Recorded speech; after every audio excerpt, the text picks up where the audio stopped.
Buenas tardes. Bien, entramos a la segunda sesión de nuestro módulo de independización de predios urbanos y trámite registral. Bien, como habíamos indicado en la primera sesión, habíamos dividido nuestro curso, ¿okay?, en tema teórico, si se quiere, los fundamentos legales de la figura, y la segunda parte básicamente era el tema registral, o el trámite registral o procedimiento registral, como deseemos llamarlo. ¿Bien? Continuamos con nuestra segunda parte donde nos habíamos quedado. Bien, habíamos estado hablando entonces que existían dos regímenes, ¿cierto? A nivel de doctrina se establece el régimen de propiedad horizontal. Es así conocido en muchos países. Sin embargo, en nuestro país, cosa rara, nuestros legisladores optaron por establecer dos regímenes diferentes. Las diferencias las tenemos acá, enseguida las vamos a ver, pero lo interesante es, como les había comentado en la charla anterior, era el tema de por qué establecer dos regímenes. ¿Acaso no era suficiente un régimen de propiedad horizontal? Como ya se lo conoce frecuentemente, ¿no? En doctrina se lo conoce de esa forma. Y si se quiere manifestar que existen edificaciones en planos horizontales y por eso se le denomina propiedad horizontal, también existe en la legislación y en la doctrina la llamada propiedad horizontal tumbada, ¿cierto? Que se establecía a nivel de piso únicamente, ¿cierto? De una edificación de un piso, por así decirlo. Pues bien, entonces habíamos comentado y criticado, si se quiere, por qué la existencia de dos regímenes. Pero bueno, era solamente a manera de comentario porque al fin y al cabo la ley lo establece. Si lo establece la ley, nosotros podemos acogernos, de acuerdo a la voluntad del propietario o de los propietarios, podemos acogernos a cualquiera de ellos, ¿okay?, teniendo en cuenta, por supuesto, cuáles eran las reglas para aplicar uno u otro. Pues bien, habíamos indicado que la principal diferencia tal vez era aquella en la cual incidía que en el régimen de independización y copropiedad se era titular no solamente de la unidad exclusiva a nivel de la forma cúbica, sino también del terreno, ¿ok? Y la titularidad se proyectaba en un plano vertical, ¿cierto? Entonces, el dueño de la unidad exclusiva tenía el derecho del terreno y él podía edificar sin ningún problema a nivel vertical. Por el contrario,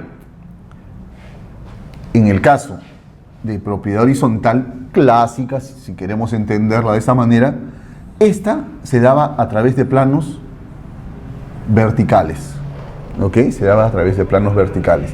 Ojo, nada obsta de que podamos elegir el régimen de independización y copropiedad sobre una edificación que tenga un solo piso, ¿ok? Que tenga un solo piso. Nada obsta que se pueda elegir ese régimen. Pero si queremos elegir o si queremos dejar claro que somos titulares respecto del terreno, ¿ok?, el régimen idóneo, el régimen adecuado sería el régimen de independización y copropiedad, ¿cierto? Perfecto. Y en ambos casos deberían de existir pues nuestras áreas y bienes o bienes comunes. En ambos casos, porque definitivamente esa es la naturaleza de que nosotros podamos aplicar uno u otro régimen. Sin ellos, sin la existencia de áreas o bienes comunes, no tendría sentido establecer un régimen, ¿ok? Pero en todo caso, la idea principal era independización y copropiedad. El propietario de la unidad exclusiva era también titular del terreno y podía edificar verticalmente hasta donde las normas de la materia se lo permitiese. A diferencia del régimen de independización y copropiedad, a diferencia del régimen de propiedad exclusiva y propiedad común, en el cual se establecían planos horizontales, ¿cierto? Una edificación con planos horizontales, es decir, con pisos, con diferentes pisos. ¿Se puede dar también el régimen de propiedad exclusiva y propiedad común a nivel de un solo piso? Por supuesto. Estamos indicando, tratamos de incidir de que es voluntad del propietario o de los propietarios. Tengan en cuenta algo importante. A manera de pregunta, a manera de interrogante, ¿podremos nosotros aplicar un régimen de independización y copropiedad en una edificación que se divide en planos horizontales? La respuesta sería no. ¿Ok? No. ¿Por qué? Porque aquí el terreno es un bien común.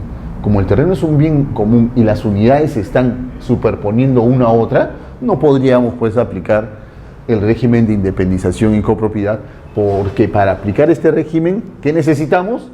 Titularidad de cada unidad exclusiva respecto al régimen, al terreno que se está ocupando. ¿Okay? Entonces notamos en esto claramente cuáles son las diferencias entre uno y otro régimen.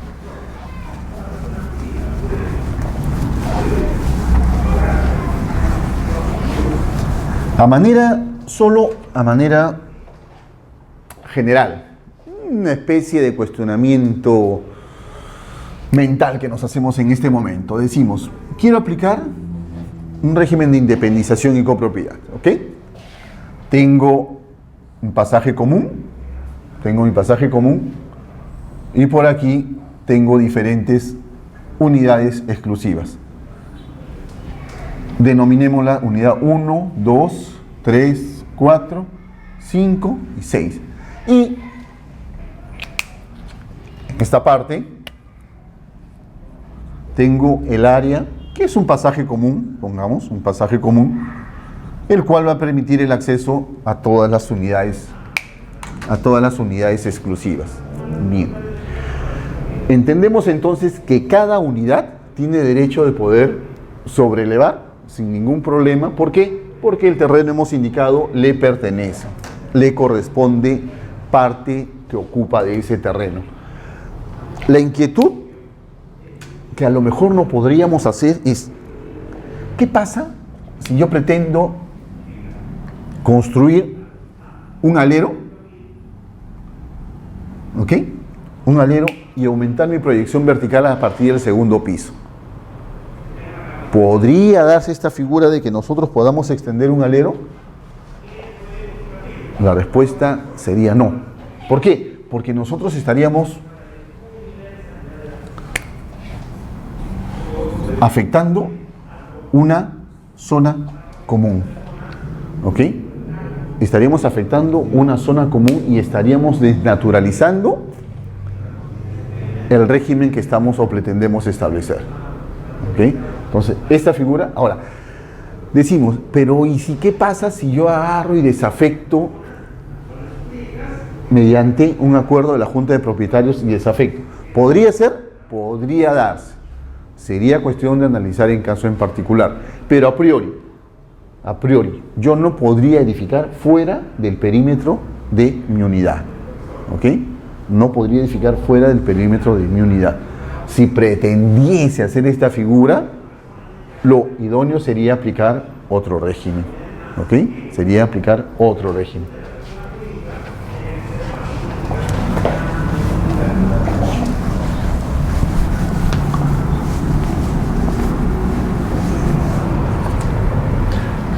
Una segunda diferencia entonces que nosotros encontramos era con relación a los bienes comunes. Indicamos, los bienes comunes en el caso de propiedad exclusiva y común, estas zonas forman parte de una copropiedad especial, ¿cierto? Es una propiedad especial, la denomina, por supuesto, regulada por la ley 27157. En cambio, en el caso de independización y copropiedad, nos encontramos ante una copropiedad ordinaria. ¿Ok? Ese pasaje común que graficamos estaba sujeto a las reglas de copropiedad que establece el Código Civil. ¿Ok? En la primera parte, los bienes comunes, ¿cuál es la normatividad legal?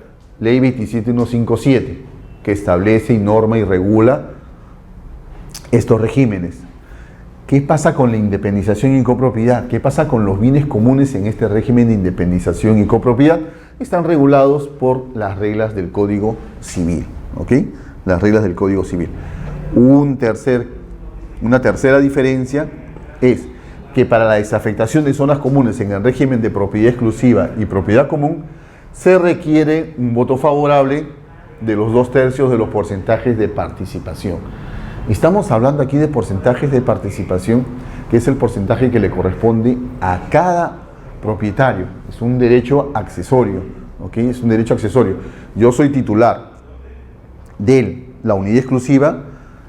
Inherente a ese derecho de propiedad de la unidad exclusiva, también me corresponden los porcentajes de participación respecto de esa unidad, ¿ok?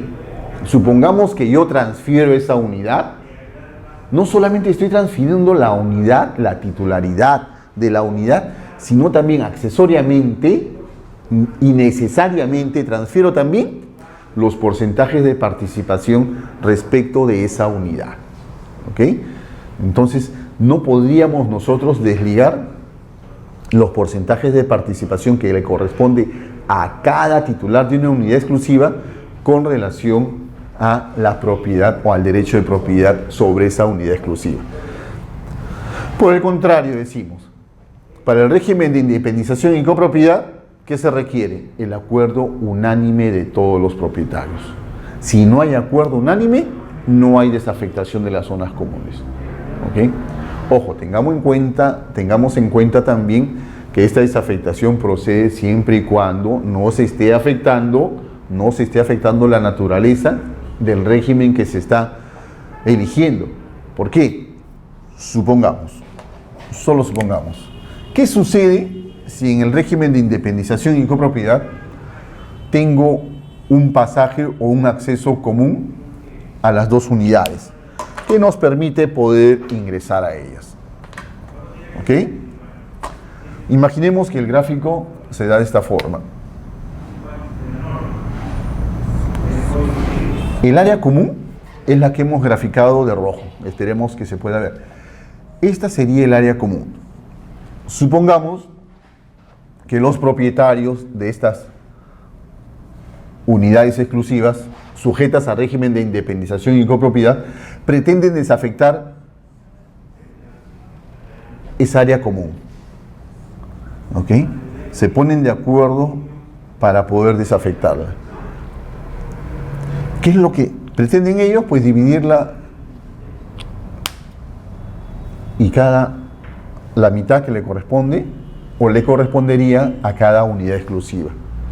¿Qué es lo que va a suceder? Que con esto estaríamos desnaturalizando el régimen al cual están sometidas esas unidades exclusivas. Al no tener un área común, yo particularmente considero de que el régimen desaparecería y no tendría utilidad práctica, ¿cierto? No tendría utilidad práctica aplicar un régimen bajo esta circunstancia. El caso particular, ojo, es este. Hay otras modalidades de independización y copropiedad donde pues tienen más de un área común, ¿ok? En las casas, por ejemplo, ¿ok? En las casas de campo, llamémoslas así, en la cual se establecen diversas zonas o áreas comunes, donde sí es posible desafectar. Pero en el caso particular, por ejemplo, para poder ver nosotros que existen casos en los cuales no podemos desafectar esas áreas comunes, es este ejemplo clásico, si se quiere. ¿Ok?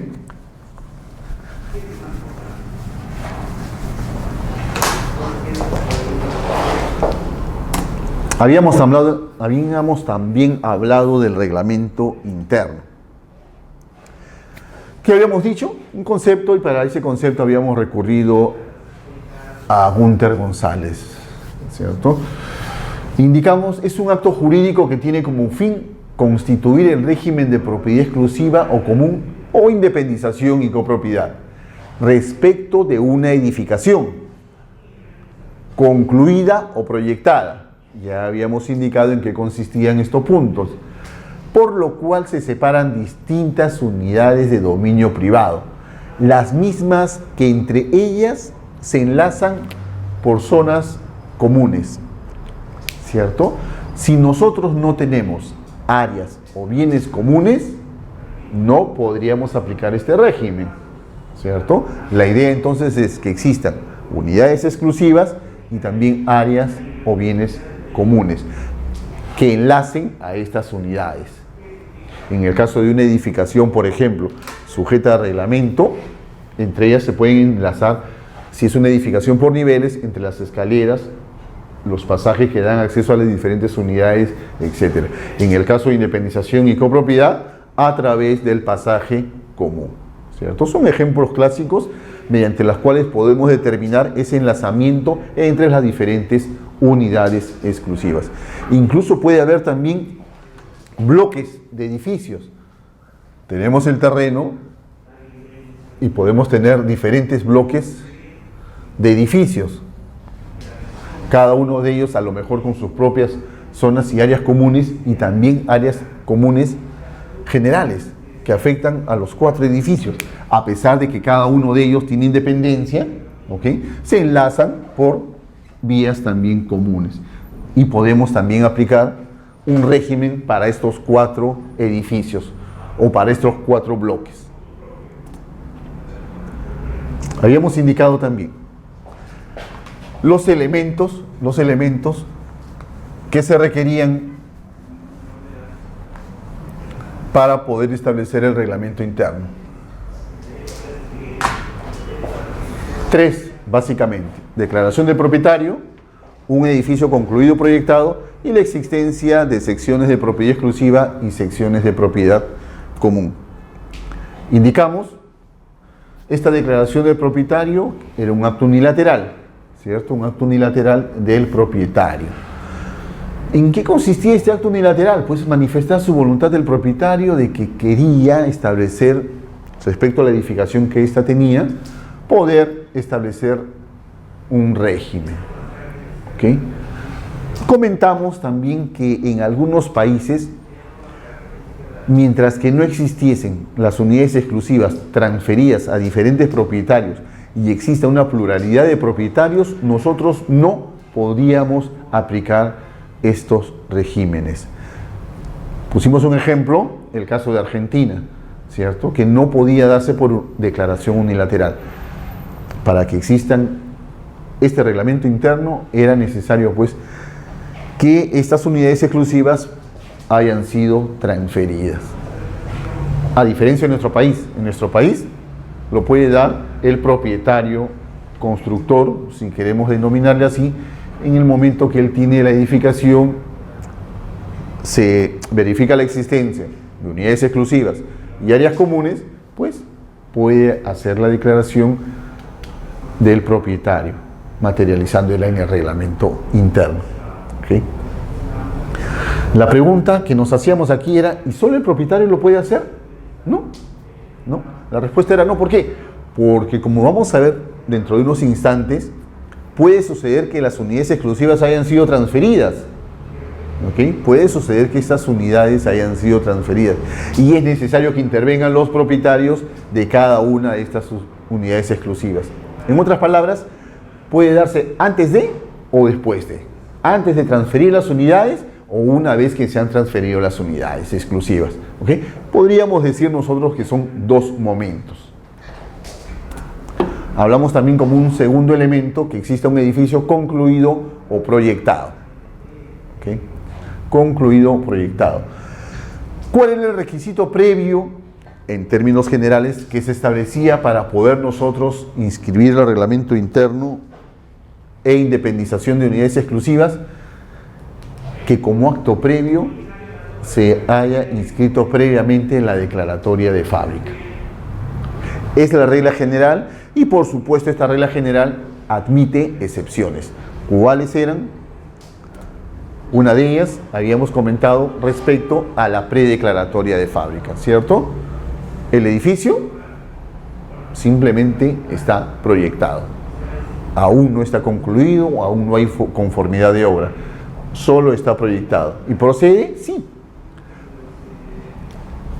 Si mal no recuerdo, el artículo 29 de la ley 29090 había establecido que cuando la prefábrica estaba determinada la existencia de áreas exclusivas y bienes comunes, conjuntamente tendría que inscribirse el prereglamento interno y la preindependización. ¿Okay? El motivo, habíamos tratado de dar un fundamento, ¿cierto?, para poder proceder con este proceso. Otra excepción era en el trámite municipal de subdivisión de edificaciones tipo quinta, ¿cierto? De edificaciones tipo quinta, en la cual era al revés. Para poder nosotros inscribir la subdivisión,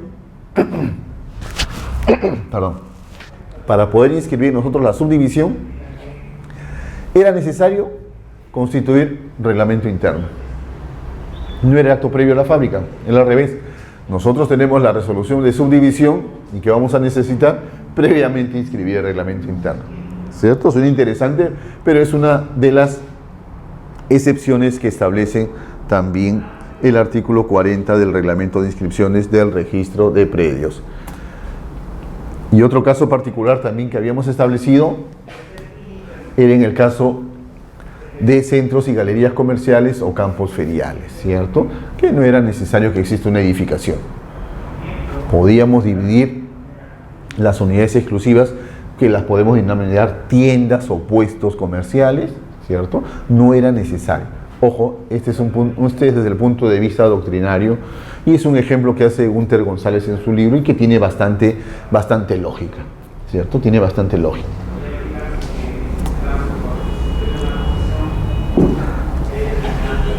¿Qué sucede?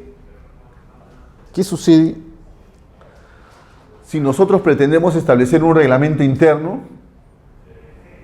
y solamente establecemos,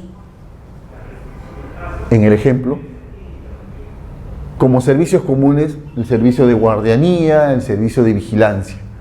La pregunta era, ¿será suficiente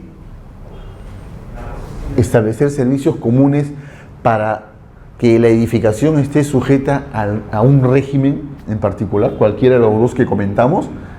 La respuesta es no. No bastan los servicios comunes. Es necesario que se tengan áreas o bienes comunes, ¿ok? Áreas o bienes comunes. Como el ejemplo, en cada nivel, supongamos que existe una edificación, una unidad exclusiva. ¿Qué necesitamos para poder acceder a ella? Un área común. Esa área común está dada por la escalera de acceso. También puede estar dada por los pasadizos o pasajes, por los ductos o por los pozos de luz, que vienen a constituir áreas o bienes comunes. Entonces, no basta únicamente establecer servicios comunes, ¿ok? No basta establecer servicios comunes. Es necesario que, para poder aplicar un régimen, se establezcan áreas y bienes o bienes comunes.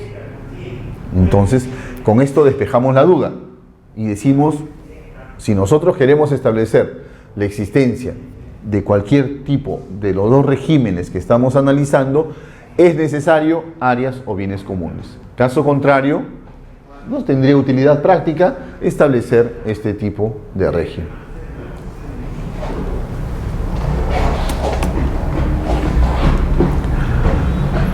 ¿Cuál es el contenido del reglamento interno? El reglamento interno debe tener un contenido. Nosotros lo hemos separado en tres partes. Primero, la descripción física del predio, la fijación de las cuotas de participación y las disposiciones convencionales, ¿cierto? El estatuto, como se domina en doctrina, para establecer las reglas de convivencia, por así decirlo. Veamos cada uno de ellos. En el tema de la descripción física del predio, que se tiene que dar en el reglamento interno, nosotros debemos de indicar la descripción del predio en primer lugar, ¿cierto? Identificarlo. Predio ubicado en la manzana o lote, si tiene numeración, la numeración que le corresponde, distrito, departamento, provincia. En segundo lugar, la descripción de las secciones de propiedad exclusiva. ¿Okay? ¿Qué debemos de describir en el reglamento interno? Tengan en cuenta que ya nosotros, cuando pretendemos elaborar el reglamento interno, ya tenemos unidades exclusivas y áreas comunes, ¿okay? Ya tenemos una edificación o un proyecto de un edificio proyectado. Consecuentemente, tenemos definidos esos datos que también aparecen en un documento técnico que es el plano de independización. Pues bien, En el reglamento interno no vamos a entrar al detalle de áreas y medidas, en linderos y medidas perimétricas. No, bastará con describir las secciones exclusivas en lo que respecta a su descripción, unidad inmobiliaria número 1, sección inmobiliaria número 2, por ejemplo, y indicar el área ocupada que tiene cada una de ellas, el área ocupada de cada sección, el área ocupada, área techada y el uso que le corresponde a cada una de ellas, de acuerdo pues a lo que se declaró en la fábrica. Pues bien, nosotros acá tenemos la denominación de cada unidad y debemos indicar el área ocupada que le corresponde, área techada y el uso, comercio, vivienda, estacionamiento, etc. Este uso está directamente relacionado pues con el Reglamento Nacional de Edificaciones. Igual con cada una de las unidades exclusivas. ¿Okay? Descripción de cada unidad exclusiva. Pues bien, basta únicamente en el reglamento interno con indicar cuáles son las unidades exclusivas. No, también debe de quedar claro cuáles son las áreas y bienes comunes. ¿Ok? ¿Cuáles son las áreas y bienes comunes? Los bienes comunes, si es régimen de propiedad exclusiva y propiedad común, comenzamos siempre con el terreno. ¿Ok? Comenzamos con el terreno. Otros bienes comunes, cimientos, sobre cimientos, columnas, muros exteriores, techos. Pasamos a las áreas comunes, pasajes, pasadizos, escaleras, vías de circulación, ascensores, montacargas, etc. ¿Okay?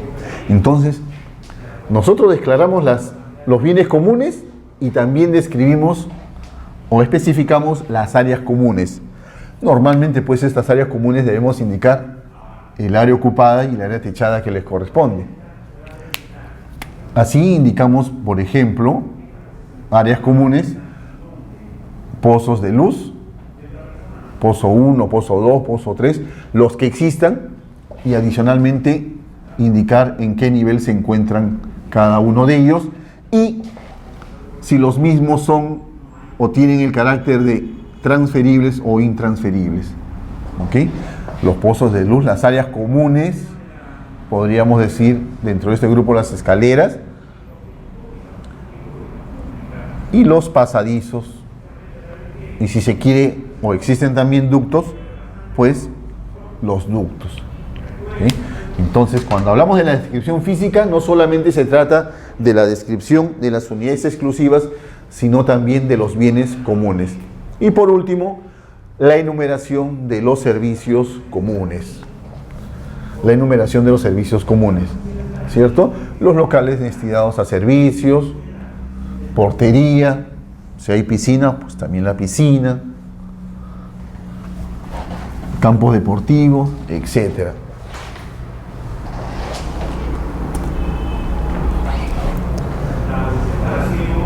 Otro elemento también que consta en el reglamento interno son las cuotas de participación.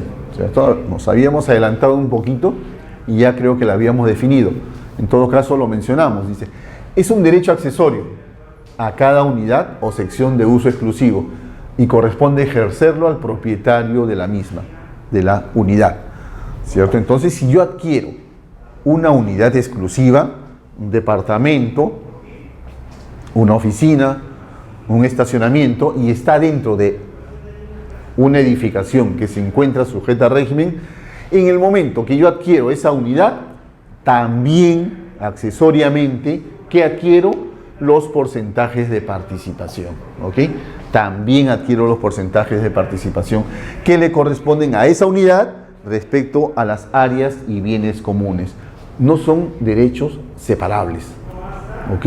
Es un derecho accesorio, es un derecho inherente a cada unidad exclusiva que conforma la edificación. Pues bien, de aquí podemos decir,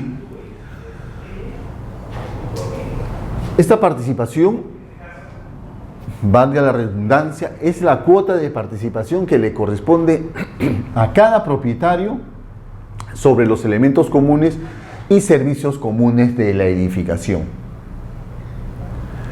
¿Para qué nos sirve? ¿Qué utilidad tiene también? Para determinar el porcentaje de voto en la junta de propietarios. Nos adelantamos un poquito y decimos, el porcentaje de voto, ¿qué significa? Que nosotros cuando votamos respecto a nuestra participación en la junta de propietarios, lo hacemos en base a los porcentajes de participación que detentamos respecto de esas áreas y bienes comunes. ¿Ok? Nuestra votación es, si tenemos un porcentaje de 3%, de 8%, 9%, 5%, nuestro voto va a ser equivalente a este porcentaje. Si son 4 propietarios, pues ellos tendrán o le corresponderá este porcentaje. Y no por cabeza. Un propietario, un voto. No. Para eso se han establecido ¿qué? Los porcentajes de participación. Y mi voto está directamente relacionado al porcentaje que yo tengo. ¿Okay? Exagerando, ponemos un ejemplo. Si tenemos, supongamos, 3 unidades, como les digo, exagerando para poder poner un ejemplo. Tengo una unidad que tiene el 75% de participación en las áreas y bienes comunes. Tengo otra unidad que tiene solamente el 12.5% y tengo otra unidad que también tiene el 12.5%. ¿Qué quiere decir esto? Que en toda votación, este señor titular de la unidad A siempre va a ganar en la decisión que él tome. ¿Por qué? Porque tiene el 75% de participación. ¿Y esto se refleja en qué?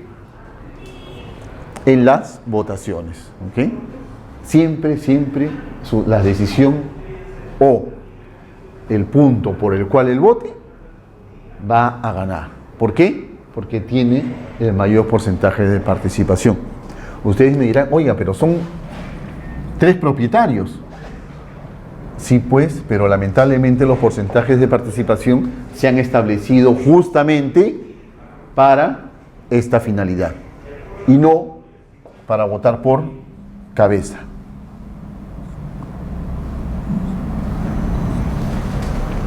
Dos propietarios que van a quedar enojados. Pero cuando nosotros adquirimos un bien, se supone que ya hemos revisado el reglamento interno y sabemos a qué atenernos. Otra circunstancia es la que pretendemos desconocer el reglamento interno, pero lamentablemente cuando se transfiere una unidad exclusiva, nosotros ya anticipadamente sabemos que se trata de una unidad que está sujeta a un régimen y consecuentemente a porcentajes también de participación. ¿Okay? ¿Para qué también se establecen estos porcentajes de participación? Para determinar los gastos comunes que le corresponden a cada unidad exclusiva. ¿Okay? Entonces tenemos 3 aspectos para los cuales nos sirven determinar las cuotas de participación.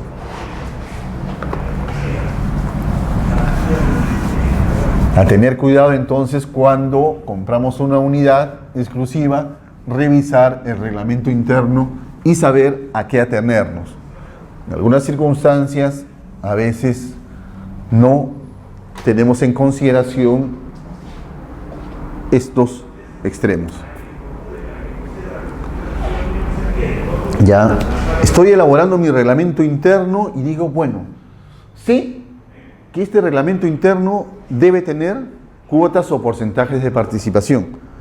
Pero ahora, ¿qué criterio utilizo para establecer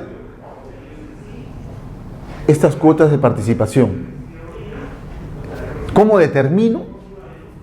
La ley me da amplitud para que se pueda elegir el criterio. ¿Ok? Dicen, la ley 27157 y su reglamento establece una amplia libertad para establecer los criterios, para determinar la cuota de participación. Esto tiene que ser en base a criterios razonables, dice. Por ejemplo, puede ser en base al área ocupada, puede ser en base al área techada, al uso, al valor o a la ubicación de la unidad exclusiva. Los dos primeros, si ustedes se fijan, son criterios bastante objetivos, ¿cierto? Criterios bastante objetivos. ¿Por qué? Porque muy fácilmente, pues, creo que tenemos un ejemplo. Pues muy fácilmente, si yo tengo, por ejemplo, en este caso particular, si yo tengo las unidades inmobiliarias, ¿qué es lo que debo hacer para saber cuál es el porcentaje de participación que le corresponde a cada unidad? Pues debo de remitirme al área ocupada que tiene cada una de ellas, ¿cierto? Me remito al área ocupada. Supongamos que se ha establecido un régimen respecto de una edificación que tiene planos verticales y estas se dan de esta manera. Pues, ¿qué hacemos? Sumamos todas las áreas ocupadas de todas las unidades. Nos va a dar un total. ¿Qué hacemos? Aplicamos una famosa regla de 3 simple. ¿Okay? El área ocupada por 100 y la dividimos entre el resultado que hemos obtenido de sumar todas las áreas ocupadas. ¿Qué nos da? El porcentaje de participación que le va a corresponder a cada unidad. Esta operación la realizamos con cada unidad y así obtenemos la cuota de participación que le corresponde a cada unidad inmobiliaria exclusiva. Supongamos que fuese área techada el criterio elegido, reemplazamos simplemente acá las áreas ocupadas y consignamos las áreas techadas. Y yo me pregunto, a ver, surge de aquí una pregunta. ¿Qué sucede?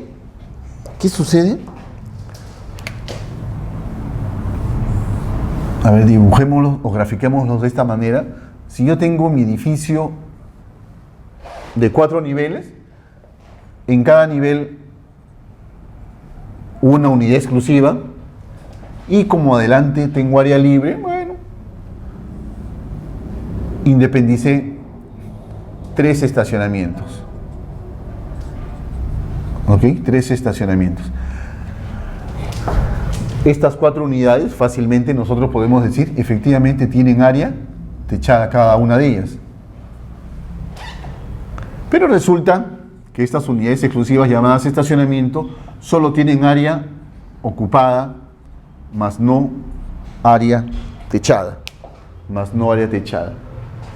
Pregunta, ¿podríamos nosotros establecer el criterio para determinar los porcentajes de participación en base al área techada? Voy un poco más allá y digo, ¿podría yo decir, bien, a mi unidad inmobiliaria número 1, por ejemplo, le corresponde el 10%, a la unidad inmobiliaria número 2 que tiene una parte más de área techada, le podría dar el 12%, a la unidad 3 igual por el estilo, a la unidad número 4 también su porcentaje de participación.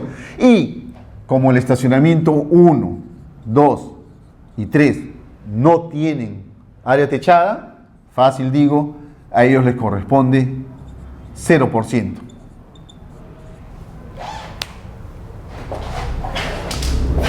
La respuesta sería no. No podríamos aplicar el criterio de área techada cuando existen unidades que no tienen esa área techada. ¿Ok? Si no tienen área techada, tengan en cuenta que los porcentajes de participación son inherentes a cada unidad. Es un derecho accesorio. Es un derecho accesorio que me permite ¿qué? Tener votos, ¿ok? Establecer quórum y establecer también la contraparte. Así como tengo derechos, también voy a tener obligaciones. Con 0%, ¿qué capacidad de decisión voy a tener yo en una junta de propietarios? Ninguno, que solo el derecho de voz. ¿Y dónde queda mi derecho para poder participar en esa junta de propietarios? Con decisión que es con el voto, o perdón, se materializa con el voto. No podría entonces yo aplicar porque este derecho es inherente y necesario para cada unidad exclusiva. Por ende, reiteramos, no podríamos aplicar el criterio de área techada si existen unidades que no la tienen.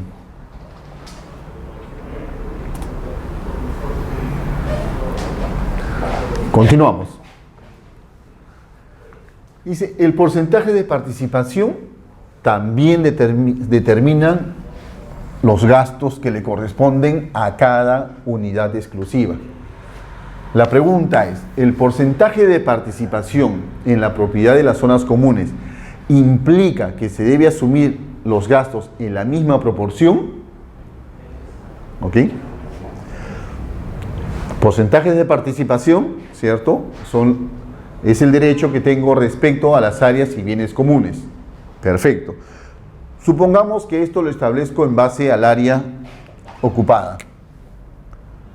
¿Ok? Establezco mi porcentaje de participación respecto a las áreas y bienes comunes en base al criterio de área ocupada. Es un criterio razonable porque todas las unidades exclusivas siempre van a tener área ocupada. Pues bien, la inquietud es, ¿puedo establecer porcentajes de participación conforme a un criterio determinado y establecer porcentajes de participación con relación a los gastos con un criterio diferente? A priori, la respuesta es sí. Sí puedo establecer yo dos criterios diferentes para cada uno de estos conceptos. Por ejemplo, puedo establecer los porcentajes de participación como derecho en base al área ocupada. ¿Qué significa esto? Que yo, ante una eventual elección, ante una eventual votación, supongamos, voy a tener, como he establecido el criterio de área ocupada, por ejemplo, digo yo el 13%. Como quiera que establecí los gastos en base al área techada, supongamos que el área techada es menor de esta unidad, digamos 8%, ¿ok? Mi derecho con relación a poder participar, elegir o votar, mi derecho es mayor al gasto. ¿Tiene lógica? Creo que no, ¿cierto? Porque lo que correspondería sería a igual derecho, igual obligación, ¿cierto? Si yo tengo capacidad de decisión respecto a un mayor porcentaje de participación como derecho, la contraparte, las obligaciones deberían también tener el mismo criterio. ¿Para qué? Para que yo tenga la misma responsabilidad tanto como derecho para como obligación referida a los gastos. ¿Okay? Entonces, a tener cuidado, creo yo que deberían de considerarse muchos aspectos cuando se establece el criterio de participación y tratar, en todo caso, de que el criterio que se adopte sea el mismo ante estos dos conceptos. Tratar de que no se establezca una distinción o que no sean diferentes el criterios en cada uno de estos dos conceptos. ¿Okay? En todo caso, ¿se puede establecer un criterio diferente? La respuesta sería sí. ¿No es lo óptimo? No. ¿Ok? Pero de poder, la norma faculta a que se pueda utilizar un criterio diferente. En todo caso, estamos dando la razón o los motivos para efectos de que no se haga, ¿ok? De que no se haga. Tengan en cuenta, por ejemplo, un estacionamiento que normalmente no tiene área techada. No tiene área techada, supongamos, y decimos nosotros, el estacionamiento tiene 13% de porcentajes de participación. Su voto se refleja con relación a ese porcentaje. Exagerando, supongamos, y decimos ese mismo estacionamiento tiene 0.50 metros cuadrados de área techada. Y el criterio que hemos elegido para los gastos es en base al área techada. Supongamos que esto representa, solo supongamos, no es exacto, representa el 0.5 de los porcentajes de participación. Caramba, tiene derecho a voto el 13%. Y para los gastos, solamente participa en esa proporción. ¿Okay? Es otro ejemplo para tener en cuenta cuando pretendamos pues elegir los porcentajes de participación. Otro caso más, para terminar con este punto y ver en qué situaciones no procede o no procederían utilizar diferentes criterios. Un ejemplo que se me ocurre, por ejemplo, que redundante. Un ejemplo que se me ocurre es, tengo una edificación, en el caso particular, tengo una tienda que tiene salida directa a vía pública y lo demás, supongamos para el ejemplo, son niveles, diferentes niveles y diferentes unidades exclusivas. Pues bien, se me ocurre que estos propietarios se reúnen en asamblea y el titular de esta tienda dice, bueno, como yo tengo salida directa, vía pública, no necesito utilizar los pasadizos, no necesito utilizar el ascensor, en otras palabras, no necesito los servicios comunes y de las áreas comunes, solicito que mi porcentaje de participación en los gastos sea de 0%.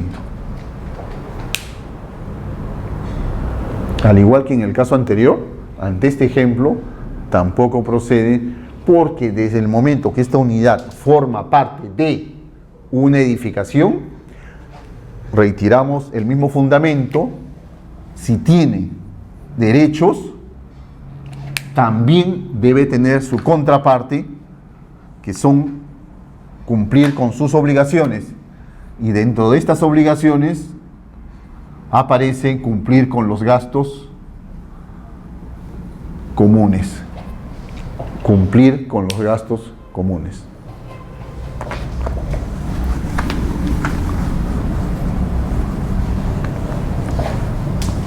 Ya que estamos en este punto,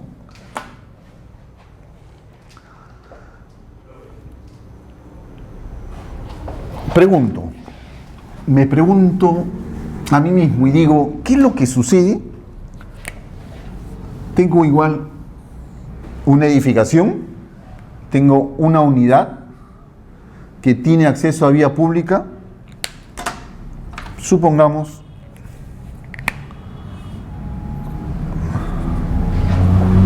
tiene acceso a vía pública y para ingresar a las demás unidades existe un acceso común para todas ellas. Pues bien, al momento de elaborar el reglamento interno digo, pues bien, como yo tengo acceso directo a vía pública y todos ustedes están dentro de la edificación y necesitan su acceso o su pasaje común para poder ingresar a ella, pues solicito a ustedes que me excluyan del reglamento interno. No quiero formar parte del reglamento interno porque yo tengo salida a vía pública. Así que quédense ustedes con su problema y a mí déjenme fuera, y cuando hagan su reglamento interno me excluyen. Pregunta es, ¿podrá proceder esta figura de que se excluya una unidad dado que se encuentra con salida vía pública y no quiere formar parte? La respuesta es no. Forma parte de la edificación y consecuentemente también debe estar incluida dentro de el reglamento interno. Me pregunto, ¿pero qué sucede? ¿Podría yo o existe algún fundamento legal por el cual yo me excluya? Yo diría que sí. Pensando en voz alta, diría sí. Sí podría yo excluirme de ese reglamento interno. ¿Pero qué necesito? He ahí el detalle. ¿Qué necesito si yo quiero excluirme de ese reglamento interno? Primero, no ser parte del predio. ¿Ok? No ser parte del predio. ¿Y cómo logro no ser parte del predio?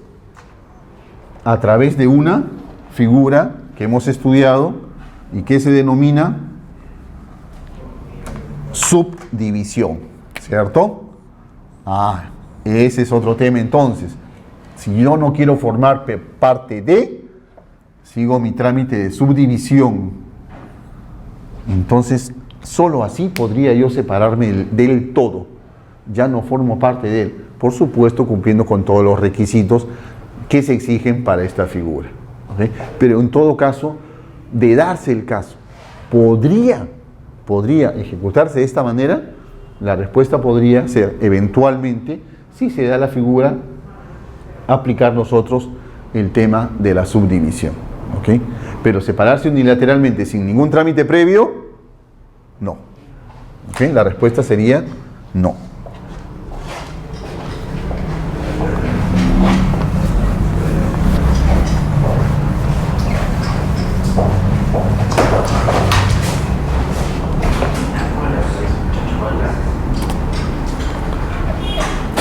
Bien, vamos al tema de los estatutos.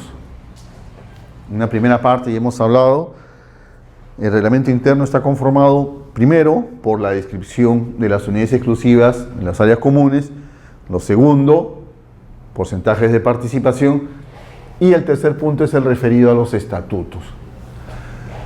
¿Qué dice la norma con referencia a los estatutos? Dices, valga la redundancia, son las normas que regulan las relaciones jurídicas internas de los propietarios de la edificación, ¿cierto?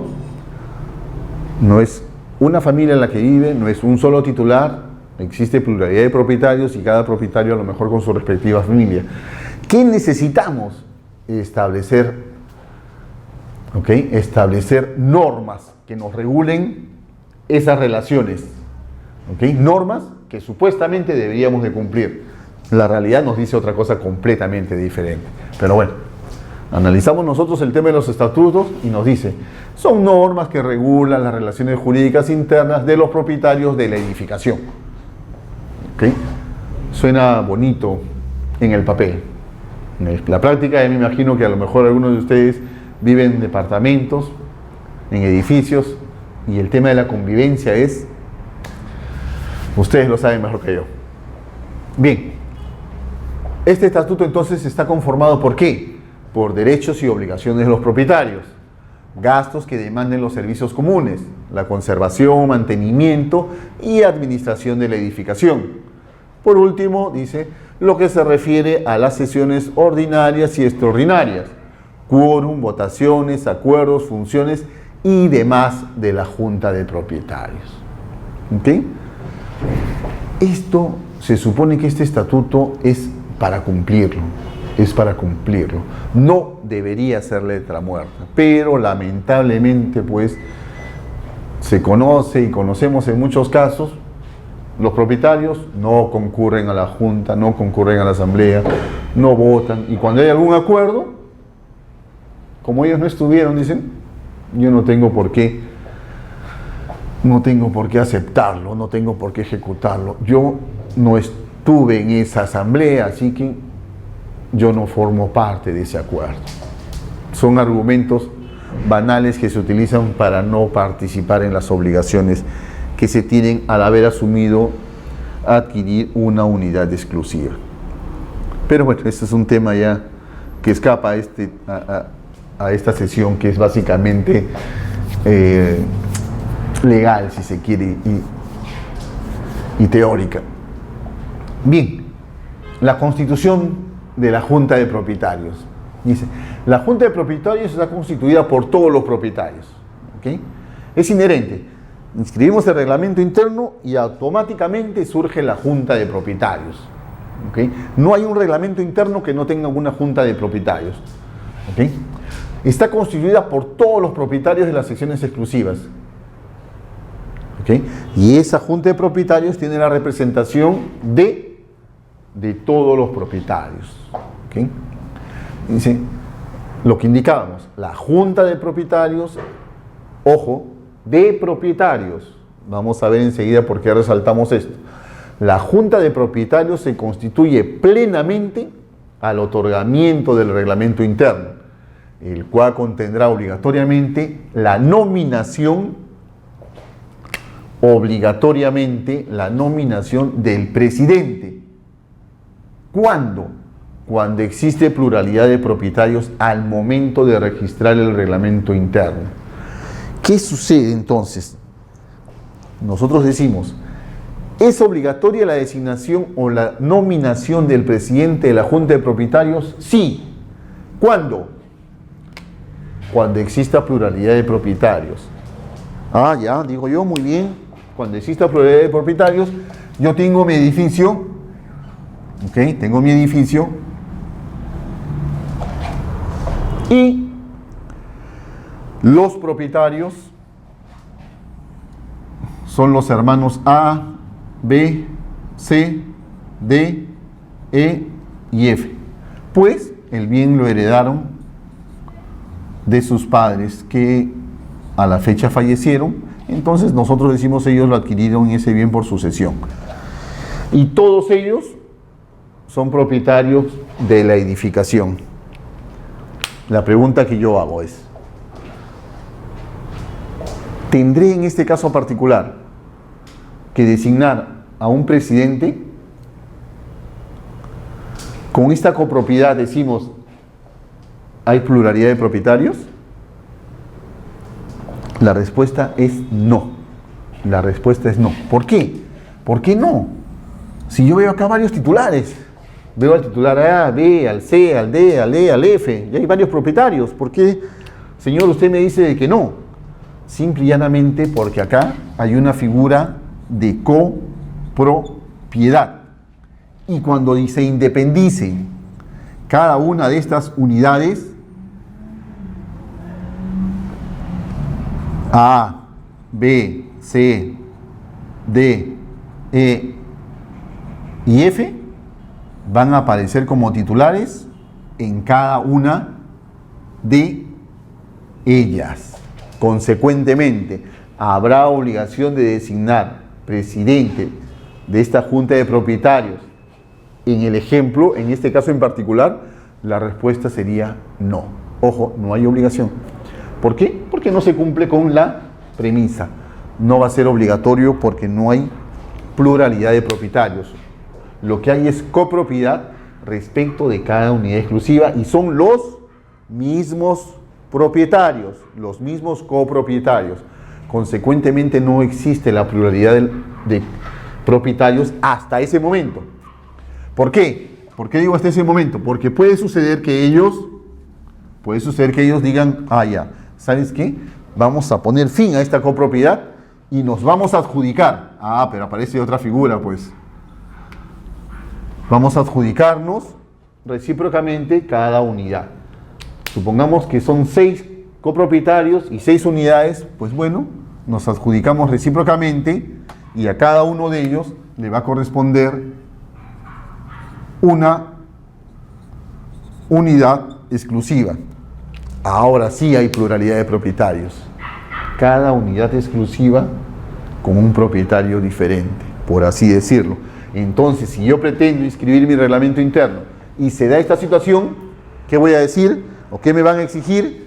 Que escriba conjuntamente al presidente de la Junta de Propietarios. ¿Ok? Espero que haya quedado clara la idea del tema de copropiedad y pluralidad de propietarios. Son dos figuras diferentes. Dos figuras diferentes.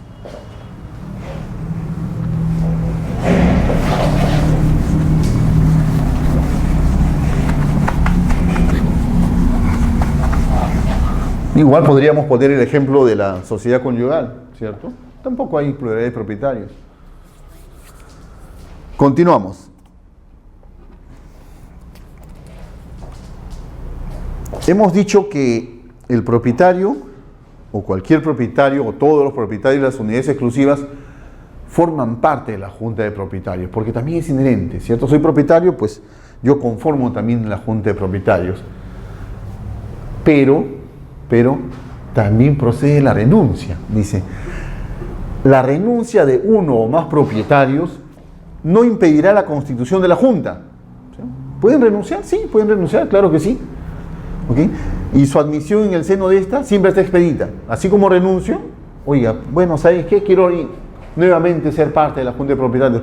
No se preocupe, señor, las puertas siempre han estado abiertas para usted. Nuevamente usted conforma la junta de propietarios. Pero ojo con la segunda parte. Esta renuncia no libera al propietario de las obligaciones comunes ni del cumplimiento de los acuerdos de la junta. ¿Ok? O sea que el hecho de que yo renuncie a la junta de propietarios, o el hecho de que alguna persona renuncie a la junta de propietarios, que no se equivoque, que eso no significa que se aparte de sus respectivas obligaciones. Todas sus obligaciones igual las tiene que cumplir. Igual las tiene que cumplir. ¿Ok? ¿Qué pasa? ¿Qué sucede en el caso particular? Supongamos que se convoca a una asamblea de junta de propietarios. ¿Okay? Se convoca a una asamblea de junta de propietarios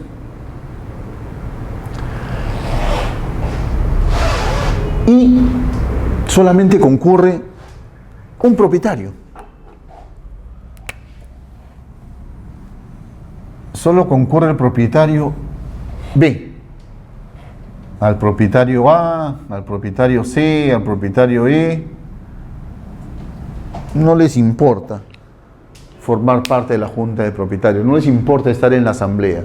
O sea, que el edificio se maneje como pueda, que la edificación se maneje como pueda. ¿Okay? Como tenemos al señor B, que él sí es responsable, convocó a la junta. Supongamos que cada uno de ellos, para el ejemplo, tiene el 25% de acciones y derechos. Él también, por supuesto. ¿Okay? Con su 25% él convocó. ¿Para qué convoca? Para elegir al presidente. Dice, es necesario tener nuestra representación legal, el edificio está céfalo, nadie hace las cobranzas, no hemos pagado la luz, no hemos pagado el agua, y son cosas importantes en la administración del edificio. Pues bien, este señor muy responsablemente hace su convocatoria conforme a los lineamientos legales, llega el día de la asamblea y no concurre nadie, solo el que había convocado.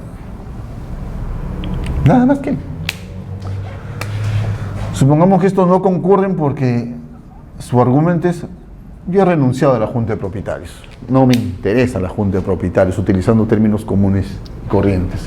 Pues bien, también tiene soluciones estos temas. Dice, si solo quedara un propietario hábil, éste asumirá las funciones de la junta en todo cuanto le sea aplicable. Acá nos da otro motivo.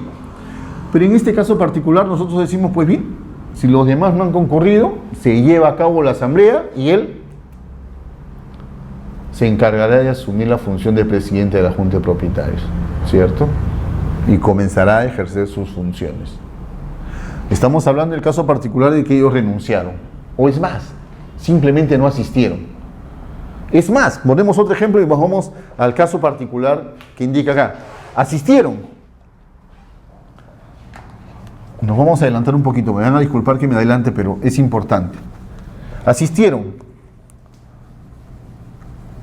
Asistió también el señor A, el señor C y el señor o propietario E.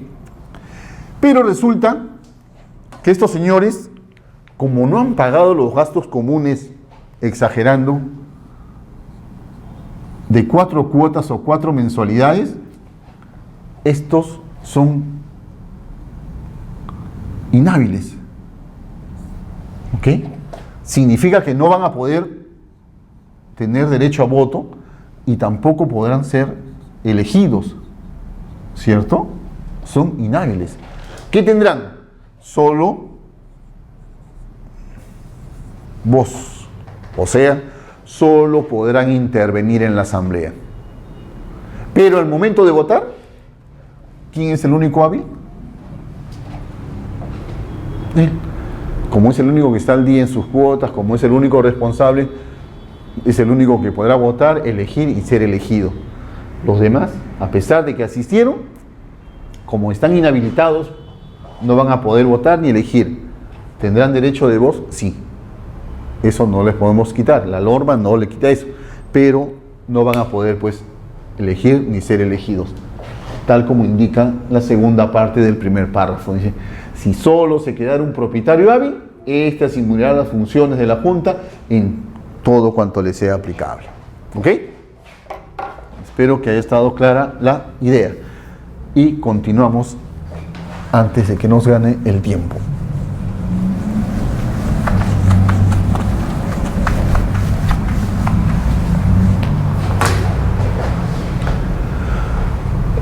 La segunda parte dice, la Junta de Propietarios estará presidida por uno de sus miembros, que tendrá la calidad de presidente, quien ejercerá la representación legal de la misma, asumiendo las funciones y responsabilidades que el reglamento señale.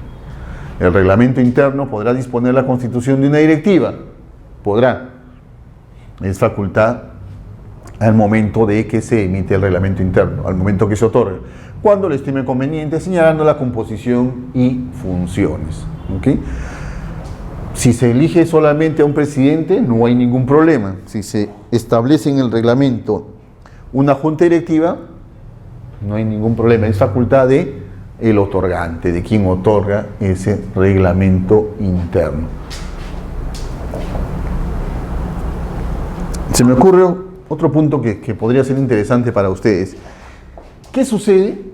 ¿Qué sucede si llevamos a cabo una asamblea de junta de propietarios? ¿Okay? Llevo a cabo una asamblea de junta de propietarios y, de acuerdo a mi reglamento interno inscrito, solamente existe el cargo,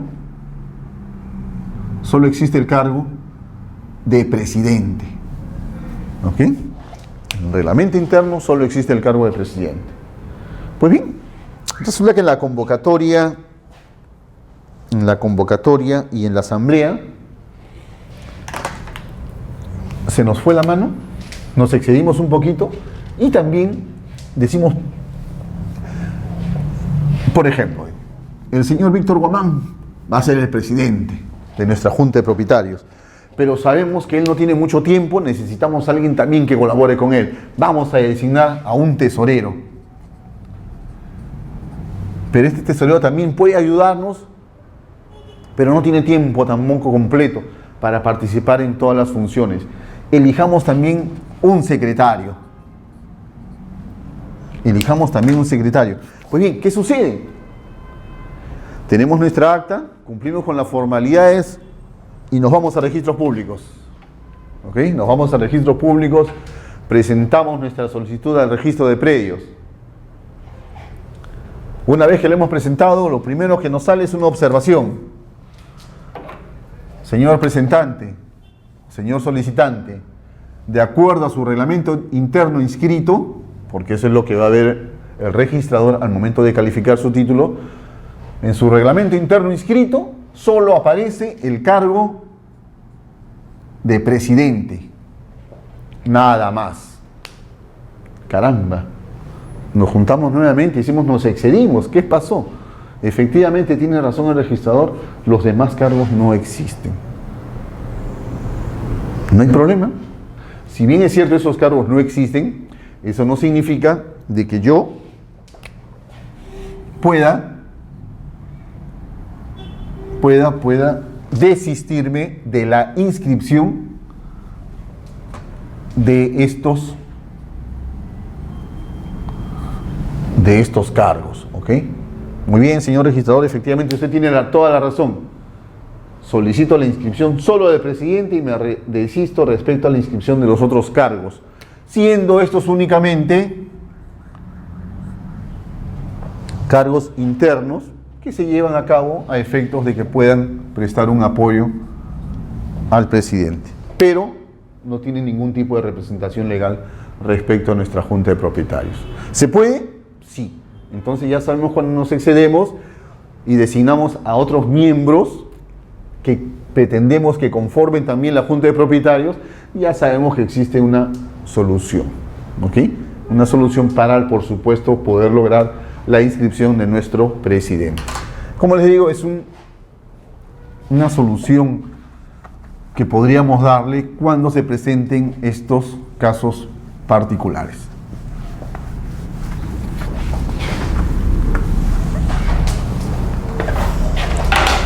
Continuamos.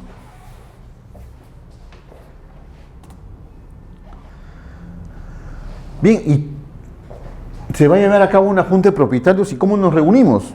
Que nos pasamos la voz nada más. Oye, vecino, va a haber una junta de propietarios mañana. Pásele la voz, por favor, al vecino del 5º piso, del 6º piso, del 8º piso. No, señor. Existen formalidades que debemos de cumplir para efectos de que se lleve a cabo una asamblea de junta de propietarios. Y esta formalidad, en un primer momento, la que se da es la convocatoria. Hay que convocar. ¿A quiénes? A todos los propietarios. Y punto importante, que creo que no le hemos mencionado. Las normas, la mayoría de normas que regulan el reglamento interno, que establece el reglamento de la ley 27157 y la ley 25157, no son normas de carácter imperativo. ¿Ok? No son normas de carácter imperativo. Son normas supletorias. La vamos a aplicar supletoriamente. ¿Qué prevalece? La voluntad del otorgante o de los otorgantes. Eso es lo que va a prevalecer. Mi manifestación de voluntad. Si yo soy la persona que va a otorgar el reglamento interno, pues yo lo regulo, teniendo cuidado de no transgredir una norma imperativa, ¿cierto? Que son muy pocas que me regulan el reglamento interno. Pero en todo caso, cuando yo distingo que es una norma imperativa y cuando que yo puedo manifestar mi voluntad y que se materialice ese reglamento interno. Cuando aparecen estas famosas palabritas al inicio, salvo disposición distinta. ¿Qué quiere decir de salvo disposición distinta? Que yo, propietario, o nosotros, propietarios, manifestamos cosa distinta a la que aparecen reguladas en la norma. ¿Qué prevalece? La manifestación de voluntad del o de los propietarios. Entonces, por eso, si no se regula, aparece inmediatamente la norma, aparece inmediatamente el reglamento de la ley 27157 y dice, con respecto a la convocatoria, salvo disposición distinta del reglamento interno, la Junta de Propietarios deberá ser convocada a sesión por el presidente con una anticipación no menor de 5 días naturales, mediante aviso contenido en carta, esquela, facsimil, correo electrónico o cualquier otro medio que permita dejar constancia de su entrega o recepción, y carteles publicados en las vitrinas o pizarras que al efecto debe mantener la administración en uno o varios sitios visibles de la edificación. Los avisos y carteles contendrán la indicación del día, hora y lugar de la reunión y las materias a tratarse. ¿Ok? Entonces, esta convocatoria tiene un carácter formal. Debe de cumplir con todo lo que se está indicando acá. ¿Podemos alguna de estas partes modificarlas, cambiarlas? Sí. ¿Cumplimos con todo? Sí, pero hay unas partes que podemos ser más flexibles o menos flexibles. Por ejemplo, dice, la Junta deberá ser convocada por el presidente, dice, con una anticipación no menor de 5 días. ¿Este plazo puede variar? Sí. ese plazo puede variar. Lo podemos fijar a voluntad nosotros. Puede ser mayor o puede ser menor, ¿cierto? Pero eso ya, como les vuelvo a repetir, depende de la manifestación de voluntad de él o de los propietarios, ¿ok? Y si no decimos nada, supletoriamente entra a tallar la norma, ¿ok? Vamos a ver después que también hay un reglamento tipo que fue aprobado por decreto supremo, y también lo vamos a comentar y a criticar un poquito porque hay partes en él que no deberían de corresponder. Pero bueno, ese es dentro de unos instantes. Ojo, dice, si la sesión debidamente convocada no se celebrara en la fecha prevista, la Junta deberá ser nuevamente convocada en la misma forma dentro de los 3 días naturales desde la fecha de la sesión no celebrada. Ojo, pestaña y ceja. ¿Por qué? Porque sucede que en algunos casos no hay reglamento interno inscrito, ¿ok? No hay reglamento interno inscrito. Y nosotros hacemos la convocatoria. La primera, para el día 31 de octubre a las 6 de la tarde. Y en segunda convocatoria ponemos igual 31 de octubre a las 7 de la noche. ¿Qué es lo que va a suceder? Como estamos indicando en el ejemplo, no hay reglamento interno inscrito. Ojo, no hay reglamento interno inscrito. Y nosotros estamos convocando, realizamos las 2 convocatorias, primera y segunda, en un mismo momento. ¿Procede?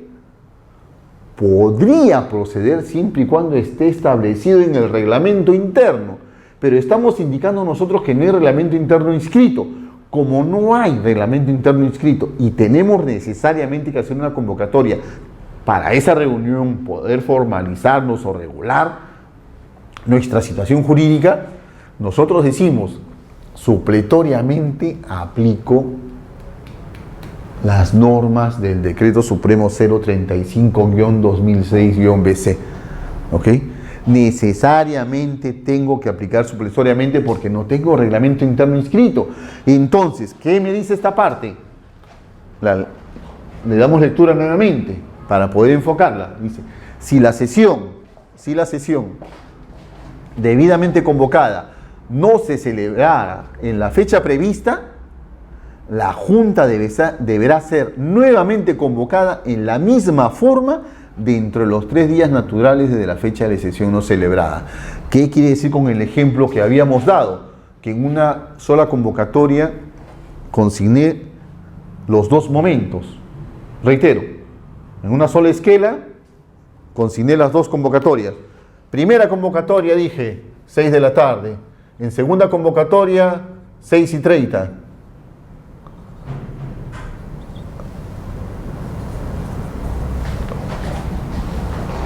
Esta convocatoria será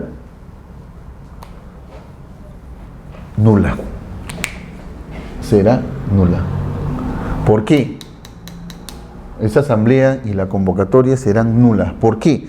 Porque si no se llevó a cabo en la primera, yo no puedo en esa misma esquela convocar para la segunda. Tengo que seguir el lineamiento que me dice esta norma. En esa esquela lo único que puedo hacer es convoco para la asamblea para el día lunes 31 de octubre a las 6 p.m. Nada más. Y esperando que se lleve a cabo en esa fecha y en el momento indicado. ¿Qué pasó? ¿O qué pasa si esta no se lleva a cabo? Recién. Y dentro de los 3 días que me dice la norma, realizo la siguiente convocatoria. A tener cuidado porque este es un caso que sucede frecuentemente por no tomar en cuenta esta disposición. Reitero, salvo que en el reglamento interno se haya previsto que las 2 convocatorias se las puede hacer en un solo momento. Pero en el ejemplo particular que indicamos que no había reglamento interno inscrito, ¿y qué hacemos? Supletoriamente aplicamos nuestras normas del reglamento de la ley 27157. Recuérdenlo, por favor, porque estos casos a veces cometemos el error, a veces los abogados o a veces quien lleva a cabo las asambleas o las convocatorias y cometemos este error. Pues bien, una segunda parte. Y ahora, ¿dónde llevamos a cabo la asamblea? Estamos realizando la convocatoria, la estamos redactando y decimos, bueno, ¿sabes qué? Como no tenemos ambiente en común, nadie quiere prestar su casa, no hay patio, exagerando, la hacemos en el parque.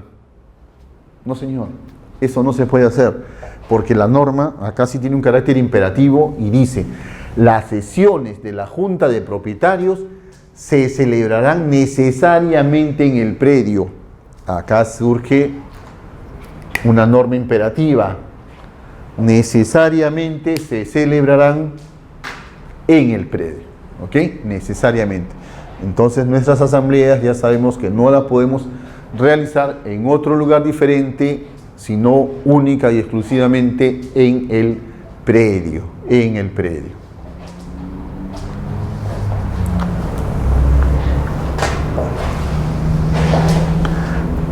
Todo esto que estamos explicando tiene su razón de ser, tiene su fundamento, no solamente por el tema teórico, sino cuando lo ponemos en la práctica. Cuando vayamos a la parte del procedimiento de calificación, ahí vamos a ver cómo todo esto, si no lo hemos tomado en cuenta, los actos que vamos a solicitar inscribir se nos van, por utilizar un término, a caer.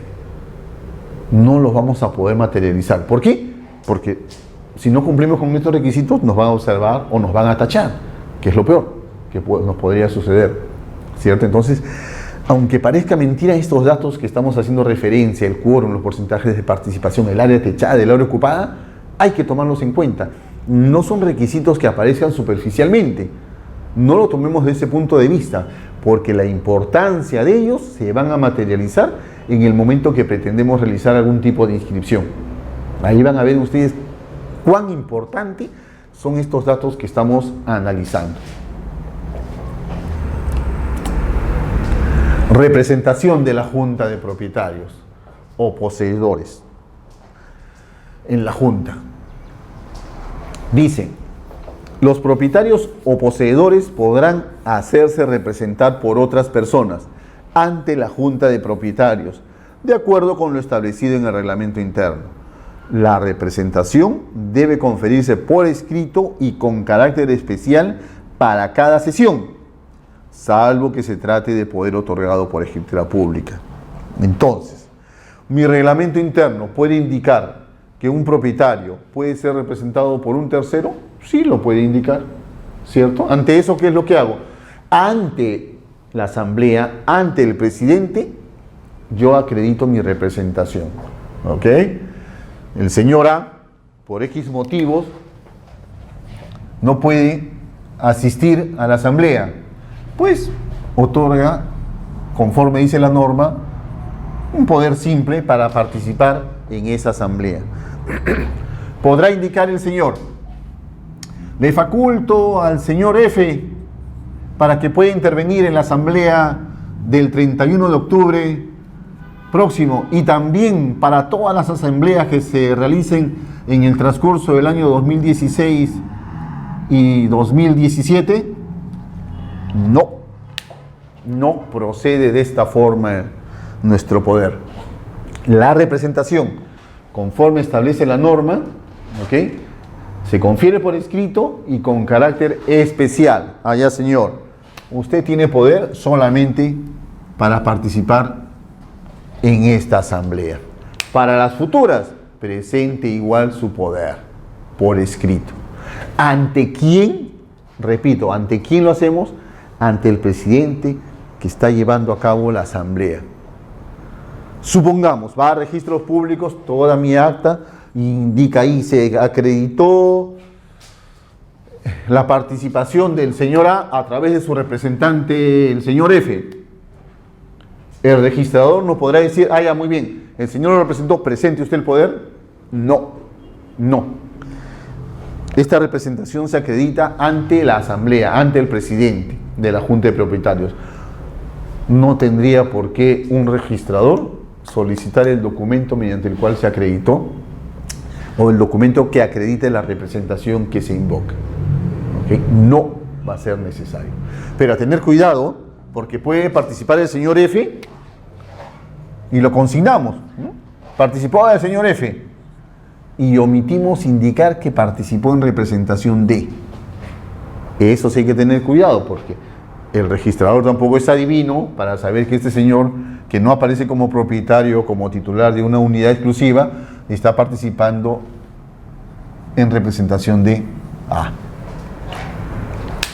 Eso no significa que le solicite. ¿Cómo podemos subsanar esto? Una reapertura de acta, ¿cierto? Una reapertura de acta en la cual indicamos, bueno, una omisión, por omisión no cometamos el error, como a veces yo caí en eso, de indicar omisión involuntaria. Las omisiones definitivamente son involuntarias, por propio concepto. ¿Okay? Por una omisión no se consignó la representación. Podemos, como le digo, es un defecto que puede ser subsanado mediante una reapertura de acta. ¿Ok? En cuanto a la representación, pues, de los propietarios en una junta de propietarios. No olvidarse, no podemos establecer una carta abierta para que participe nuestro representante en todas las asambleas. Se da por asamblea, por asamblea.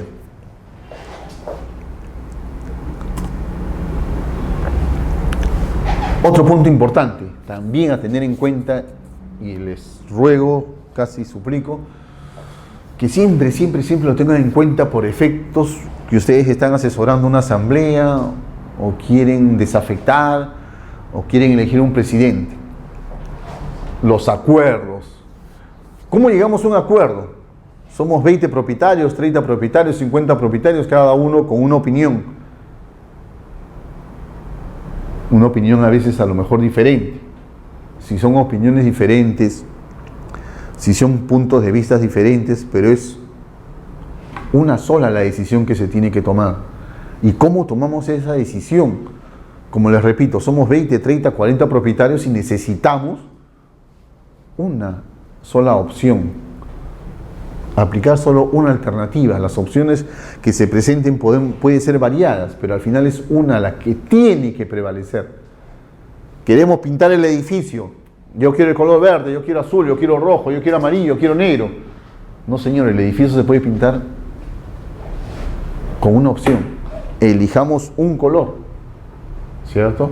Pues bien, como tenemos que elegir solamente un color, vayamos a votación, ¿cierto? Entonces los acuerdos se van a tomar por mayoría, ¿ok? La adopción de acuerdos. Pero aquí surgen dos conceptos también. Veamos, dice, los acuerdos de la Junta de Propietarios se tomarán con el voto conforme de los propietarios hábiles. Ya sabemos quiénes son los propietarios inhábiles, ¿recuerdan? Inhábil, el que dejó de pagar 3 cuotas ordinarias o una extraordinaria. ¿Ok? Inhábil es aquel propietario que dejó de pagar 3 cuotas ordinarias o una extraordinaria. Ese es el propietario inhábil. Reiteramos nuevamente, se tomarán con el voto conforme de los propietarios hábiles, que representen la mayoría simple de los porcentajes de participación de los propietarios presentes. Hasta ahí no hay ningún problema. Dice la segunda parte, se denomina mayoría simple, mayoría relativa o mayoría común, mayoría ordinaria o simplemente mayoría, a la circunstancia que se da en una votación cuando un candidato o proposición obtiene más votos que cualquier otro, pero no consigue una mayoría absoluta. Por ejemplo, en el caso que estábamos indicando de elegir un color para el edificio, ¿es un acto sustancial? No, es un acto de administración elegir pues un color para el edificio. ¿Qué bastará? Mayoría simple. Mayoría simple de todos los que asistieron, ¿cierto? Todos los que asistieron son los únicos que pueden votar. Separamos a los inhábiles, ustedes señores no pueden votar, ¿bien? Nos quedamos con los votos únicamente de aquellas personas que son hábiles para poder elegir y votar. Si el color verde, por el color verde votaron, supongamos, el 3%,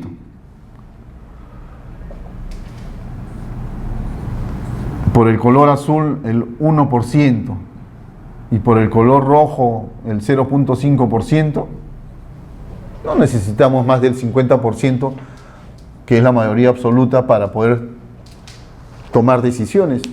Bastará únicamente con verificar qué opción obtuvo la mayoría de votos, ¿cierto? Fácilmente podemos ver que es la que obtuvo el 3%. Y en base a eso se llega a la toma de acuerdos. ¿Okay? En el entendido que fueron 3 únicamente propietarios con estos porcentajes de participación, por supuesto, ¿cierto? Porcentaje mayor, este acuerdo es el que se tomará en cuenta. ¿En qué otros casos necesitamos solamente mayoría simple? Para la elección del presidente de la Junta de Propietarios no se necesita una mayoría absoluta ni una mayoría calificada. Vamos a la elección de presidente, estamos en la asamblea, luego de haber cumplido con todas las formalidades, ¿qué hacemos? Comenzamos con el conteo de votos. Y igual bastará únicamente una mayoría simple para esa toma de decisión. Solo mayoría simple. Pero nos imaginamos que así como existe una mayoría simple para los actos de mera administración, hay también otros actos importantes, ¿cierto? Hay otros actos importantes que pueden darse. Entonces surge otro concepto. Este concepto de mayoría absoluta. Dice, se denomina mayoría absoluta a la circunstancia que se da en una votación cuando un candidato o proposición obtiene más de la mitad de los votos. Más de la mitad de los votos. Por si acaso, el tema de la mayoría absoluta es básicamente referencial, ¿ok? Porque en los reglamentos internos se utilizan solo los conceptos de mayoría simple o mayoría calificada. Pero en todo caso, para saber también que existe otro concepto de mayoría absoluta, lo estamos mencionando, ¿ok? Otro concepto de mayoría. Más de la mitad de los votos, dice. ¿Okay? Entonces, digo yo, supongamos que tenemos 10 propietarios, ¿ok? 10 propietarios. 10 propietarios. Y todos ellos determinados en base, por supuesto, a sus cuotas de participación. Para efecto de hacer el cómputo de votos, ¿qué contamos? Ah, ya. 10 propietarios, mayoría simple, más de la mitad de los votos. 5 votaron por el sí, 4 por el no, y 1 se abstuvo. Perdón, vamos a cambiar la figura para entender nuestro ejemplo. 6 votaron por el sí, 4 por el no, y no hubo abstenciones, para que nuestro ejemplo salga redondo. No hubo abstenciones. Yo me pregunto, ¿quién ganó? ¿El sí o el no? Conforme vemos en el ejemplo, 10 propietarios, 6 votaron por el sí, 4 por el no. Decimos, ganó el sí, pues tiene la mitad más 1. La mitad son 5, más 1, 6. 6 es mayor que 5, sí. Perfecto. Ganó el sí. Mentira. Mentira. Hemos dicho que existe reglamento interno inscrito y tienen un porcentaje de participación. ¿Qué es lo que debemos de hacer? Si sumados todos estos porcentajes de participación, nos da más del 50% para ver si se trata de una mayoría absoluta. ¿Por qué? Porque puede suceder que estos 6 propietarios sean de estacionamientos que tienen un porcentaje bastante menor, por decir 2%, 3%, 4%, 5%, 1%, etc. Y resulta que estos 4 propietarios tienen porcentajes de 10% cada uno. ¿Ok? Incidimos entonces, cuando realizamos el cómputo de los votos, es por porcentajes de participación, en base a la cuota de participación que nosotros detentamos por cada unidad exclusiva que tenemos. ¿Ok? No se da por cabeza. ¿Ok? Que quede clara esa idea. No se da el cómputo por cabeza, sino de acuerdo a los porcentajes de participación. Bien, vamos a la mayoría calificada entonces. Una mayoría calificada o mayoría especial es un sistema de votación mediante el cual se requieren más votos o más requisitos que en una mayoría simple para aprobar una decisión. ¿Okay? Como la decisión que queremos tomar es importante, nosotros decimos, vamos a establecer que para estas decisiones se adopte una mayoría calificada. ¿Okay? Una mayoría calificada, es decir, que se requieran más votos de los habituales para cumplir con aprobar una decisión. La norma dice, otra vez, ¿es imperativo? No. Ya sabemos, recuerden, indicamos, cuando aparecen estas palabritas, salvo disposición distinta, ¿qué prevalece? La voluntad del otorgante. ¿De qué otorgante? Del que otorga el reglamento interno o los otorgantes del reglamento interno. Por eso dice, salvo disposición distinta del reglamento interno, se considera mayoría calificada al voto conforme de cuando menos los propietarios de secciones de propiedad exclusiva que representen los 2/3 de las participaciones de los bienes comunes, incluyendo los porcentajes de quienes renunciaron a la Junta. ¿Ok? Como que a veces el tema de dar lectura, decimos, caramba, ¿pero qué quieren decir esto? ¿Acaso necesita traducción? A veces sí, a veces con el ejemplo lo entendemos un tanto mejor. Dice, repetimos, dando lectura para entenderlo. Salvo disposición distinta del reglamento interno, se considera mayoría calificada los 2/3 de las participaciones de los bienes comunes. Incluyendo los porcentajes de quienes renunciaron a la Junta. Entonces nosotros decimos, ¿los 2/3 de qué? Los 2/3 de los propietarios que han concurrido, los 2/3 de los porcentajes que están votando a favor. No. Si ustedes se fijan en la última parte, dicen los 2/3 de todos. Los 2/3 del 100%. ¿Por qué llegó a esa conclusión? Porque la segunda parte me indica claramente, incluyendo los porcentajes de quienes renunciaron a la Junta. Si somos 10 propietarios y uno de ellos renuncia, ¿significa de que su porcentaje no se va a tomar en cuenta? No, no significa eso. A pesar de que renunció a la Junta, igual se toma en cuenta su porcentaje para efectos de tener en cuenta la mayoría calificada. Si no fue la asamblea, igual se toma en cuenta. Si está inhábil, igual se toma en cuenta. Renunció a la Junta, igual se toma en cuenta. Porque es los 2/3 del 100%. Los 2/3 del total. Es lo que yo entiendo. Salvo otro parecer, o salvo mejor parecer. ¿Ok? Es los 2/3 del total.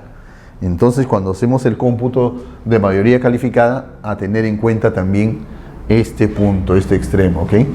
Tengan cuidado también, porque acá igual, cuando vayamos a nuestro proceso de calificación, un acuerdo que necesita mayoría calificada, ¿cuánto? Los 2/3. ¿De cuánto? Del 100%. De todo el porcentaje de las cuotas de participación. ¿Ok?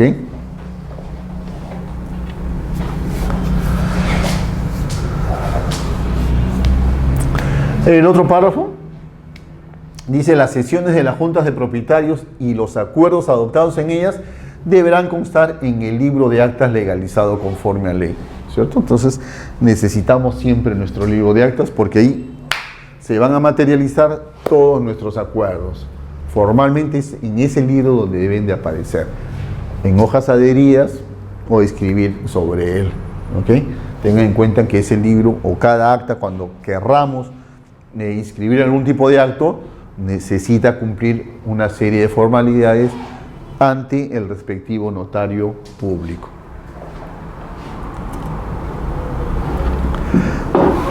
¿Cuándo necesitamos mayoría calificada? Pasamos a ese punto.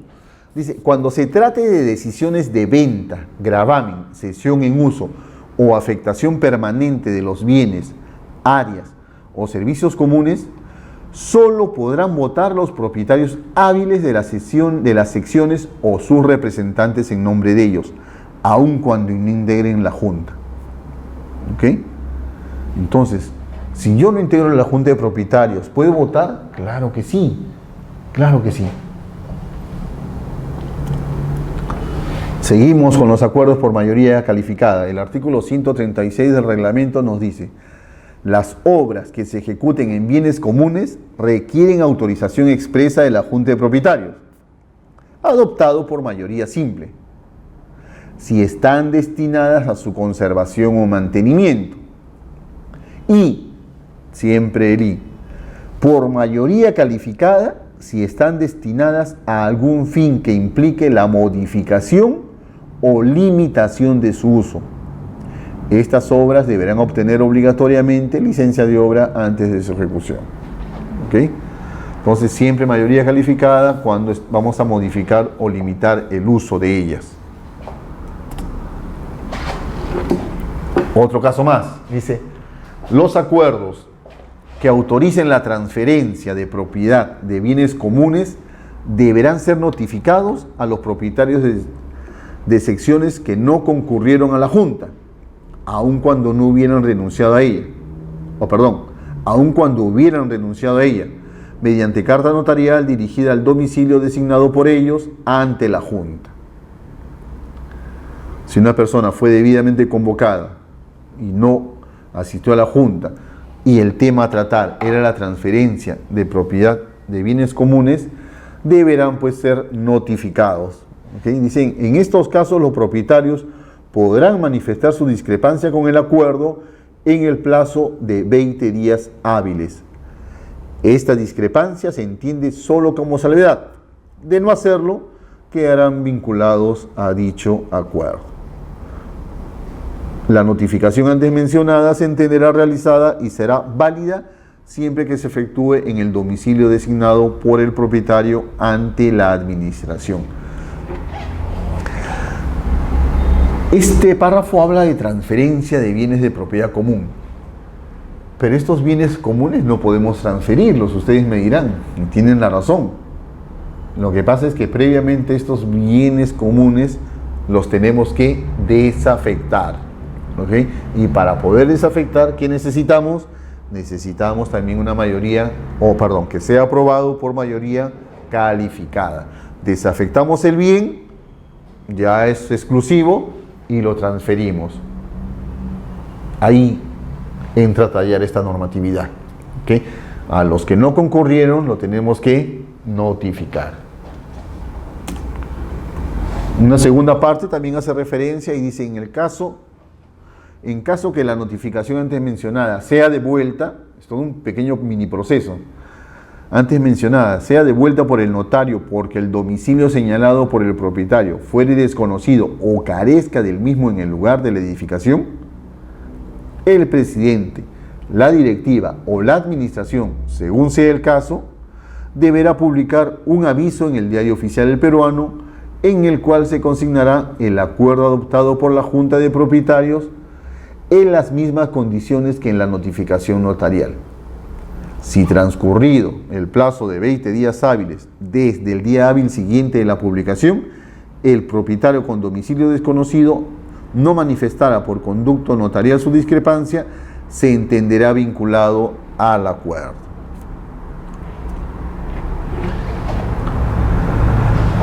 ¿Qué regula también el reglamento interno? La forma en la cual nosotros materializamos cómo se lleva a cabo la asamblea. Este documento se denomina acta, ¿ok? Se denomina acta. ¿Cuál es el contenido y la forma? Dice, el acta de cada sesión deberá indicarse lugar, fecha y hora en que ésta se realizó. La relación de los propietarios concurrentes. Ojo, un error que se comete frecuentemente es el de no indicar los porcentajes de participación, a tomarla en cuenta. La relación de los propietarios concurrentes con indicación de sus porcentajes de participación en los bienes de dominio común. El nombre de las personas que actuaron como presidente y secretario de la Junta. Ojo, nombre del presidente y secretario. A lo mejor para entenderlo podríamos decir el nombre del director de debates y el nombre del secretario que redacta el acta, que no necesariamente es el presidente, pero sí tienen que ser propietarios los que intervengan. En cada asamblea nosotros necesitamos un director de debates, porque si no, ¿quién dirige la asamblea? Este director de debates puede ser el mismo presidente, ¿ok? El mismo presidente, o puede ser otro propietario. Y también un secretario, porque ¿quién es el que se encarga de redactar el acta? El que va redactando todo lo que acontece en el transcurso de la asamblea, pues el secretario. ¿Okay? Por favor, a no omitirlo. En todo caso, se hace presente o se puede hacer presente que la misma persona es el que lleva a cabo la dirección de debates y bueno, en caso extremo, pues si nadie quiere, que él también a la vez es el secretario. Muy difícil, pero bueno, hay que cumplir con esta formalidad. Dice además, la forma y resultado de las votaciones y los acuerdos adoptados. Será firmada por el presidente y el secretario designado o por los miembros de la directiva, si la hubiere, y por todos los participantes en la Junta. En otras palabras, será firmada por todos los que concurrieron a la asamblea, por todos los que han concurrido a la asamblea. Bien, ya entonces, con esto hemos terminado todo lo que se refiere al reglamento interno. Ya estamos en estos momentos en condiciones nosotros de poder elaborar y otorgar nuestro reglamento interno. Sabemos qué necesitamos y qué requerimos para que nosotros otorguemos nuestro reglamento interno. ¿Ok? Pero por ahí las normas nos dicen, pero por si acaso, acá te damos una guía para que tú, independientemente de las normas legales que ya tienes, una guía para que puedas redactar tu reglamento interno. ¿Y qué nos da? Nos da un modelo tipo de reglamento interno, con algunos errores, como ya les vamos a comentar, que hay que tener cuidado porque nos pueden traer algunas complicaciones, a pesar de que por ahí he visto en alguna resolución del Tribunal Registral de que dice que no hay problema, porque como es el modelo tipo aprobado por decreto supremo, el registrador no debería de observar esos extremos. Ojo, yo considero que son puntos sustanciales y los vamos a ver cuando veamos este tema de los reglamentos internos modelos para regímenes de unidades inmobiliarias con secciones de propiedad exclusiva y áreas de propiedad común, con secciones independizadas y áreas comunes en copropiedad. Resolución Resolución viceministerial número 004-2000-MTC-15-04. ¿Cuántos números? De septiembre del año 2000. ¿Ok? Bien. Creo que nos vamos a quedar por el día de hoy en el título y en la siguiente sesión vamos a pasar a analizar estos dos modelos de reglamento interno, ¿ok? Cada uno de ellos. Por supuesto que no lo vamos a analizar todo, porque en realidad es todo lo que hemos estudiado se plasma aquí. Lo que vamos a ver son temas puntuales en los cuales consideramos que estos reglamentos tienen determinada deficiencia que perjudican o pueden perjudicar el accionar si no se toma en cuenta los temas que vamos a advertir. ¿Ok? Bien, por el momento entonces nos quedamos aquí. Muchas gracias y nos vemos en la tercera sesión. Gracias.